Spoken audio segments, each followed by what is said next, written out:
चंद्रमा का इतिहास बहुत पुराना है। धरती पर इंसानों की उत्पत्ति से भी काफ़ी पहले से इसका अस्तित्व है। यह वैज्ञानिकों के लिए हमेशा से ही एक अनसुलझी पहेली रहा है। चंद्रमा के अंदर इतने सारे रहस्य छुपे हुए हैं जिसकी आप कल्पना भी नहीं कर सकते। जैसे चांद की उत्पत्ति कैसे हुई, चांद कैसे अस्तित्व में आया, चांद का आकार क्या वही है जो हमें दिखाई पड़ता है, क्या चांद पर वायुमंडल और पानी की मौजूदगी है, और सबसे खतरनाक और अहम सवाल, क्या चांद अंदर से खोखला है। तो इस वीडियो में हम आपको चांद के कुछ ऐसे ही खतरनाक और डरावने रहस्यों के बारे में बताएंगे जो शायद आपने पहले कभी नहीं सुने होंगे।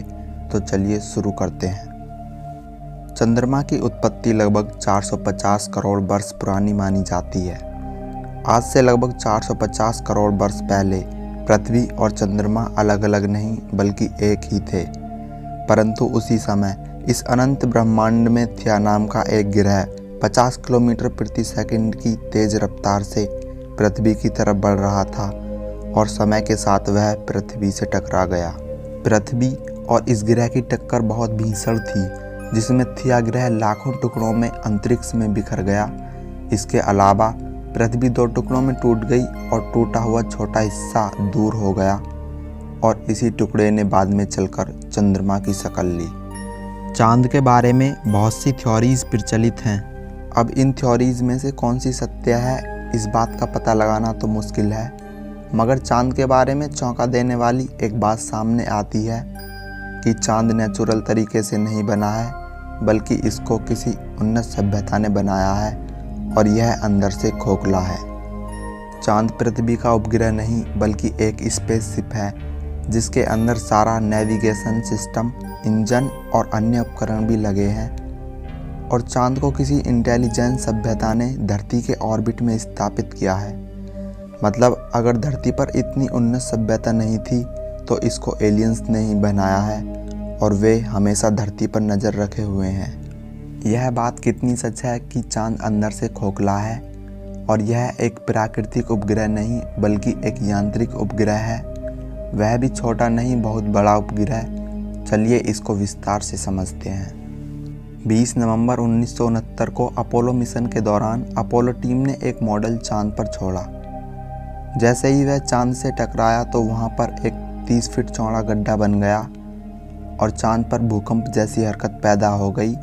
और जब वह मॉडल चांद की सतह से टकराया तब चांद की सतह एक घंटी की तरह बजने लगी और चांद की सतह बहुत देर तक कंपन करती रही, जिसके रिजल्ट नासा के साइंटिस्ट ने रिकॉर्ड किए और वे चकित रह गए, क्योंकि ऐसा तभी मुमकिन है जब चांद की सतह धातु की बनी हो और वह अंदर से खोखली हो। वैज्ञानिकों के मुख्य धारा के अनुसार चांद और धरती की उम्र समान होनी चाहिए, लेकिन तथ्य और वैज्ञानिकों द्वारा किए गए रिसर्च और कैलकुलेशन से पता चलता है कि चांद धरती से भी पुराना है, क्योंकि खगोलविदों के द्वारा जब चांद की मिट्टी मटेरियल की जांच की गई तो पता चला कि चांद 530 करोड़ वर्ष पुराना है, जबकि पृथ्वी केवल 450 करोड़ वर्ष पुरानी है। इससे पता चलता है कि चांद धरती का हिस्सा नहीं है बल्कि कहीं बाहर की दुनिया से आया है। चांद पर पाए जाने वाले पत्थरों में यूरेनियम व नेपच्यूनियम जैसे तत्व पाए गए जो पृथ्वी पर प्राकृतिक तौर पर नहीं है। चांद की सतह टाइटेनियम, यूरेनियम और नेपच्यूनियम जैसे तत्वों से बनी है, जिसको ज़्यादातर स्पेसशिप यानी अंतरिक्ष यान की बाहर की सतह में उपयोग किया जाता है, जिससे सतह ज़्यादा तापमान और दबाव को सहन कर सके। और चांद का सेंटर भी हल्के हल्के तत्वों से बना है। इसका मतलब तो साफ यही निकल रहा है कि चांद अपने आप नहीं बना बल्कि इसको बनाया गया है। चांद का घनत्व भी पृथ्वी की तुलना में काफ़ी कम है, जिससे पता चलता है कि चांद अंदर से खोखला है। चांद पृथ्वी के गुरुत्वाकर्षण क्षेत्र से बाहर है, फिर भी वह लगातार पृथ्वी की परिक्रमा कर रहा है और यह सर्कुलर पाथ पर परिक्रमा करता है, जबकि इसका पाथ इलिप्टिकल होना चाहिए। वैज्ञानिक हैरान हैं कि यह सर्कुलर पाथ पर बिना लड़खड़ाए कैसे चलता रहता है। वैज्ञानिकों के अनुसार चांद जितना बड़ा होना चाहिए उससे कम है, यह ऐसे तथ्य हैं जो बताते हैं कि चांद अपने आप में बहुत सारे रहस्य छुपाए हुए हैं। यदि हमारे चांद को एलियंस ने बनाया है तो इतने बड़े चांद को बनाए जाने के पीछे उनका क्या प्लान होगा। इतना तो तय है कि जिन्होंने इस चांद को बनाया है उनका प्लान भी बहुत बड़ा ही होगा।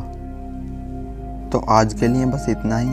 आपको यह वीडियो कैसा लगा हमें कमेंट करके ज़रूर बताएं। अगर वीडियो अच्छा लगा हो तो प्लीज़ वीडियो को लाइक करें, और अगर आप हमारे चैनल पर नए हैं तो प्लीज़ चैनल को सब्सक्राइब भी करें और साथ में बेल आइकन को भी प्रेस करें ताकि आप तक हमारी हर वीडियो का नोटिफिकेशन पहुंचता रहे। हम मिलते हैं आपसे नए वीडियो में, तब तक के लिए नमस्कार।